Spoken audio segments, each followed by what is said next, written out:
Bonjour, c'est Aurélie. Aujourd'hui, je vais vous donner une astuce pour gagner un peu plus d'argent et surtout pour rendre votre cliente heureuse.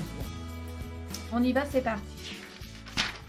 Donc en fait, la plupart du temps, lorsque vos clientes viennent dans votre institut de beauté, qu'elles ont un rendez-vous, en principe, ce que vous faites, c'est que dès leur arrivée, dès qu'elles passent la porte d'entrée de chez vous, vous les emmenez directement en cabine où vous allez vous occuper d'elles. Donc ça, c'est plutôt une bonne chose, sauf que une fois qu'elles ressortent de la cabine, en général, elles se rendent directement au niveau de la caisse où elles règlent, elles prennent peut-être éventuellement leur prochain rendez-vous et après, c'est direct la sortie. Ce qu'on va voir aujourd'hui, c'est d'essayer de créer chez votre cliente l'envie d'acheter quelque chose sans que vous lui ayez soumis l'idée qu'elle avait besoin de s'acheter quelque chose. En fait, vous allez créer ce qu'on appelle l'achat d'impulsion, l'achat instantané. Et pour ça, il va falloir que vous soyez un petit peu moins précise dans vos horaires et un petit peu plus déstructurée que vous ne l'êtes d'habitude. C'est-à-dire que quand votre cliente, elle va passer le pas de la porte, vous allez, si vous êtes disponible, par exemple si vous êtes à votre caisse ou si vous êtes en train de ranger un petit peu quelque chose dans vos rayons, vous allez lui montrer que vous l'avez bien sûr vu arriver et vous allez lui dire que vous allez préparer la cabine pour pouvoir l'installer. Même si ce n'est pas vrai, il faut absolument que vous preniez ce temps-là pour faire semblant de préparer la cabine, même si vous l'aviez déjà préparée, afin que votre cliente, elle puisse aller se promener un petit peu au niveau de l'institut et surtout dans votre espace de vente et que ça génère chez elle l'impulsion d'achat et surtout qu'elle se fasse plaisir. En fait, si dès qu'elle arrive, vous l'emmenez directement en cabine et qu'ensuite elle passe directement à la caisse puis directement à la sortie, cette cliente, sans que vous vous en rendiez compte, vous allez la frustrer. Et là, il n'y a rien de pire pour une cliente que de se sentir frustrée. Il n'y a rien de plus féminin que d'avoir envie, dès qu'on passe le pas de la porte, d'aller regarder ce qu'il y a dans un magasin, de pouvoir fouiller, par exemple, dans un petit coin bazar où il y a plein de petites choses à regarder. Ça, c'est hyper féminin. Donc, par contre, il faut que vous soyez dans les 3 à 5 minutes maxi. Et ça, à la limite, il faut le compter dans vos horaires. Il faut le prévoir.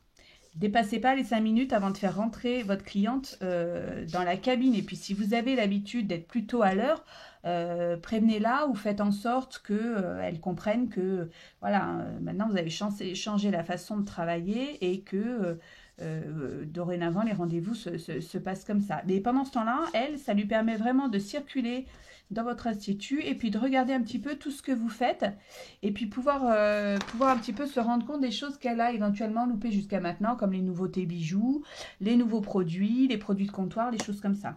L'idéal, si vous avez un institut qui le permet, vous avez un espace vente qui est relativement grand, c'est d'avoir la caisse dans un coin pour pouvoir procéder à un sens de circulation qui fait naviguer la cliente. Donc l'idéal, c'est que dès l'entrée, imaginons que l'entrée soit ici, vous ayez un obstacle central qui peut être une plante, qui peut être un présentoir, un îlot central, et avec des présentoirs un petit peu partout, voilà, soit sur les murs, soit sous forme d'armoire. Après, c'est à vous de voir comment vous pouvez organiser les choses.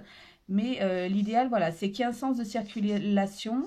L'idéal aussi, si vous voulez faire un coin repos, c'est d'avoir une chaise, mais de la mettre dans un coin, par exemple ici ou ici, mais de ne pas avoir tout un coin canapé, cocooning et choses comme ça, parce que le but, c'est quand même que la cliente, elle circule, qu'elle reste debout.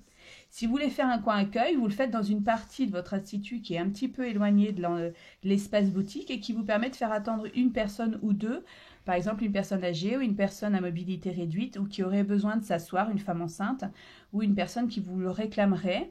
Ou à la limite, vous avez une chaise que vous cachez quelque part derrière un placard que vous pouvez sortir pour positionner ici ou ici. Mais le but, c'est que quand la cliente rentre, voilà, pendant à peu près 3 minutes, elle se promène dans votre institut, qu'elle fasse le tour, qu'elle observe et que ça lui donne envie vraiment voilà, de pouvoir profiter de ce qu'on appelle l'achat d'impulsion. Et ça, c'est vraiment une plus-value pour vous au niveau de votre institut. Ça vous permet vraiment de pouvoir générer du chiffre d'affaires en plus. Voilà, sans que vous ayez spécialement besoin de travailler, parce que pendant ce temps-là, vous êtes dans la cabine en train de préparer votre cabine, ou vous en profitez pour faire un ou deux trucs, bien sûr pas sous son nez, puisque si vous lui avez dit que vous étiez en train de préparer sa cabine, ou vous aviez quelque chose à faire, faut pas qu'elle vous voit en train de glander dans le magasin.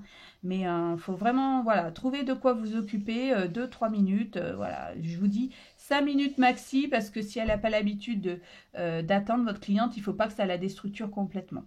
Mais je vous invite vraiment à penser à ça, à essayer de trouver comment vous pouvez faire, mettre un obstacle au milieu, créer un sens de circulation que la cliente va emprunter avant que vous alliez l'installer dans sa cabine par exemple, et qui va lui permettre de déclencher de l'achat d'impulsion pour se faire plaisir. Et là, c'est de l'argent qui rentre en plus dans votre caisse sans que vous ayez eu besoin de travailler. Donc voilà, je vous invite vraiment à réfléchir à ça si vous ne le faisiez pas jusqu'à maintenant. Mais c'est vraiment une source de revenus supplémentaire et qui est surtout une source de revenus qui ne vous demande aucun effort, si ce n'est celui de faire attendre un tout petit peu votre client. Voilà, on se retrouve très bientôt sur le blog ou via une autre vidéo. Bonne semaine à toutes!